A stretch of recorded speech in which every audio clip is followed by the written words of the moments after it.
Well, finally, the cabinet expansion takes place and there are important takeaways from that. First, let's focus on those who have actually been dropped.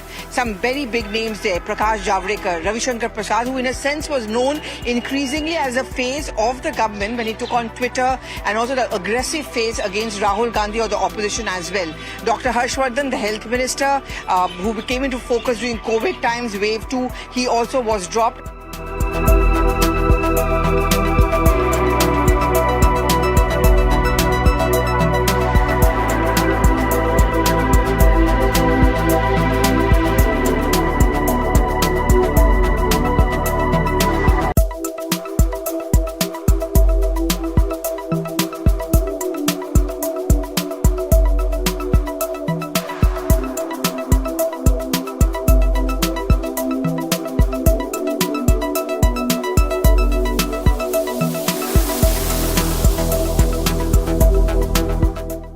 Again, focus on Jyotiraditya Scindia. Many would call it a reward for him, gets a cabinet rank. But more importantly, he's also known for his experience and expertise. And in that sense, he could be used in an important critical ministry. I think the focus of the government and the Prime Minister has largely been on youth, on the young faces, because he wants to bring out-of-box ideas on the table. The reason also is that in this pandemic, where the economy has taken a hit, and generally people are very dismal and disappointed, and they also want development to take place, I think what the government wants to focus on, the Prime Minister, is that a feel-good kind of perception. You get in newer faces, you get in young people, and hope that they can come out with new ideas which could turn the moods.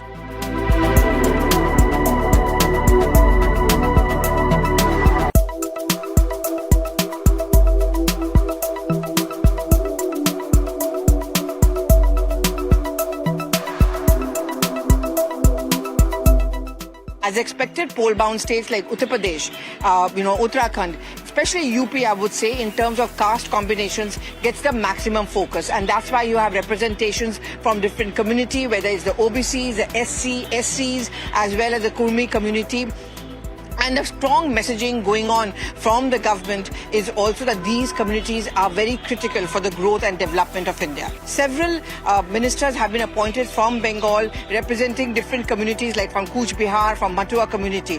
What does it say? It says that as far as the BJP is concerned, despite the battle for Bengal being over, the battle is not yet over. The reason behind that is very simple. One, they want to breathe down the neck of Mamata Banerjee.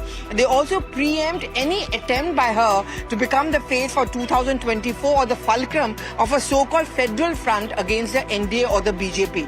That's as far as Bengal is concerned. I would say as a wrap that apart from the focus on poll-bound state and also the caste and regional representation, this is, and I think possibly could be the last cabinet expansion of the Modi government, because he's not known to go in for so many of them.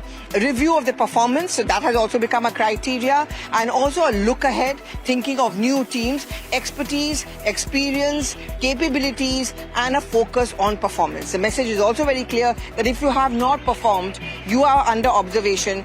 There's no need for you to be a part of the government. You can always very well be used in the organization. And some of the people who may have been dropped may also be used for this. Because unlike most political parties, the BJP doesn't think that it's derogatory to work in the organization. The stature of working in an organization is almost same as working for the government. So that's the really interpretation which comes out of this massive cabinet